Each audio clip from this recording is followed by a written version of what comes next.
Friends, आज आपण बघणार आहोत पनीरची भाजी। सर्वप्रथम पातेल्यामध्ये तेल घालून घेऊयात। तेल किंवा तूप दोन्ही चालेल।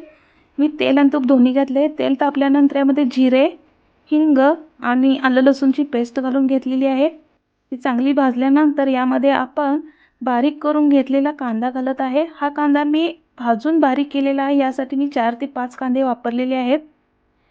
कांदा घातल्यानंतर छान मिक्स करून घेऊयात आणि हा मिक्स करत असताना यामध्ये थोडंसं चवीपुरते मीठ घालूयात।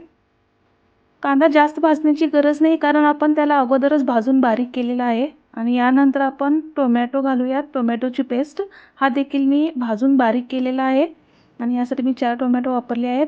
यानंतर पनीरचे पीस थोडे मोठे होते म्हणून मी त्यांना कट करून घेत आहे आणि यावरती घातलेला आहे पनीर मसाला। एका बाउलमध्ये दही, पनीर मसाला व तिखट घालून याची पेस्ट तयार केलेली आहे। कांदा व टोमॅटोची पेस्ट भाजल्यानंतर यामध्ये आपण लाल तिखट घालूयात। हा घरगुती लाल तिखट आहे, तुम्ही कोणत्याही प्रकारचा लाल तिखट वापरू शकता। आणि छान प्रकारे मिक्स करूयात। यानंतर जी आपण पेस्ट तयार केलेली ती पेस्ट घालून घेऊयात आणि परत एकदा मिक्स करूयात। यानंतर मी थोडंसं तूप व गरम मसाला घालत आहे। याने काय होते, भाजीला खूप छान टेस्ट येते। आणि यानंतर जे बारीक केलेले पनीरचे तुकडे होते ते घालून घेऊयात आणि चांगल्या प्रकारे मिक्स करून घेऊयात। मिक्स झाल्यानंतर थोडंसं गरम पाणी घालूयात आणि तयार आहे आपली पनीरची भाजी।